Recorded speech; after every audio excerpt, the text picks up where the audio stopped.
live and on your side. This is WSAV News 3 today at 6. Good morning, everyone. It is Wednesday, August 26th. I'm Kim Gusby. And I'm Ben Katko. Thanks for joining us here on News 3 today. WSAV is your local election headquarters. A closely watched South Carolina Senate runoff is now over, and the Republican nominee is set for November. Darlene Graham, the sister of the late Senator Lindsey Graham, beat Congressman Ralph Norman, with her biggest support coming from the Low Country.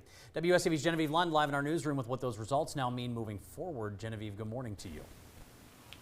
Good morning. This race revealed a clear regional divide across South Carolina. Ralph Norman led about a dozen counties in northwestern part of South Carolina, whereas here in the Low Country, Darlene Graham was strongly backed by its residents.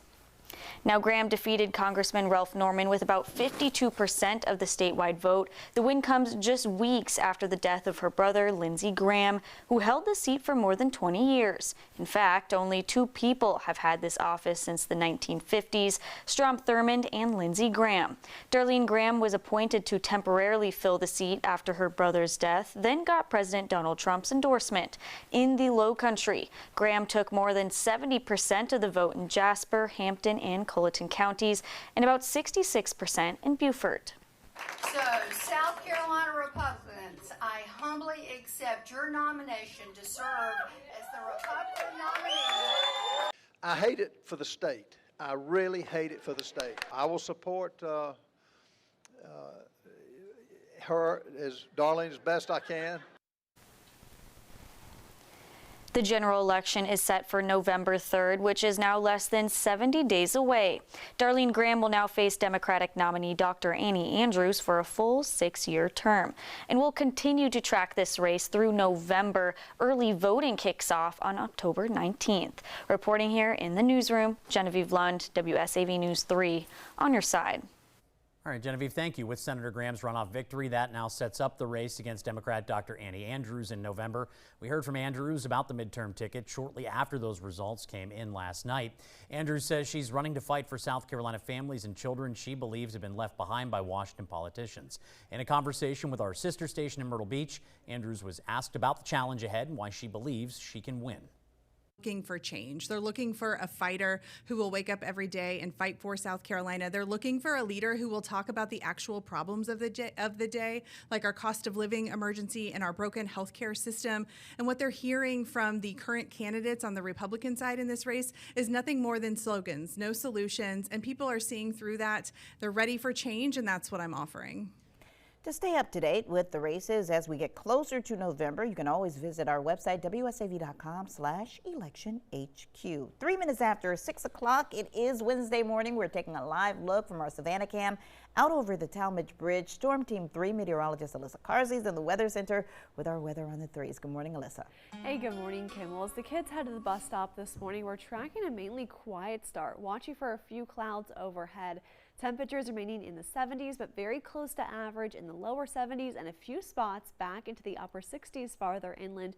We're looking at a dry start, but we could start to see 1 or 2 stray rain showers by the later part of the morning hours. So as the kids get off the bus later this afternoon, they will certainly need the rain jacket or the umbrella as they're dodging those hit or miss rain showers and thunderstorms by 2, 3 o'clock. And then by later on this evening, we're back to tracking that likely chance of rain. So another round of those soaking rain showers and stronger storms will be possible throughout our Wednesday, but the extra bit of cloud cover, thanks to that nearby stalled front, is what's going to help our high temperatures stay right around average for this time of year, down to 92 degrees for the high here in Savannah and 90 degrees across Statesboro. So coming up in just around 10 minutes, we'll time out today's rain showers and talk about what we can expect with that likely chance of rain through the end of the week.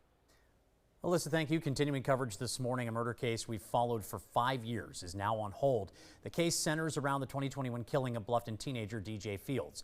Messiah Anderson is the last of 5 suspects to face trial for that killing. Anderson's trial was supposed to begin yesterday with a jury already seated. Instead, the case is now on hold after a judge ruled a key witness does not have to testify. Prosecutors wanted Jimmy Green, who's already serving 40 years in the case, to take the stand. Solicitor Duffy Stone says Green's previous plea shows that he admitted to acting with others in the killing. He pled not only to murder, but he also pled to what's called in South Carolina mob violence in the first degree. That is when 2 or more people work together to commit a violent crime. Well, this is the 3rd person in that line, and our position is he's already pled to a mob statute saying that he did this with 2 other people, and my intention was to clarify who the other 2 people were. Stone says he plans to appeal the ruling to the state Supreme Court. There's no timetable yet for when Anderson's trial could resume. The city of Savannah could soon hit pause on any new large-scale data centers before one is even proposed. City Council will vote tomorrow on a 5-month moratorium, giving leaders time to decide what rules should be in place if a data center developer comes calling. If approved, the measure would temporarily block new large-scale data center developments in Savannah. During that time, city leaders would review Savannah's zoning code and consider regulations for future projects. Alderman Nick Palumbo says that makes this the right time to prepare rather than wait until a project is already on the table. Savannah is famous for its built environment, but it has a very complicated zoning code to get there. So we got to measure twice and cut once to make sure that we get something that actually works in our zoning system. There's no proposal on the table today, but now's the time to protect the zoning code from the next big one. City leaders have not said what those new data center regulations could look like. The first step comes Thursday when council decides whether to approve that 5-month pause. Meanwhile, in other local communities pushing back on data centers, Rincon City Council member Timothy Milner called for a moratorium on development approvals and for the council to hold an educational workshop.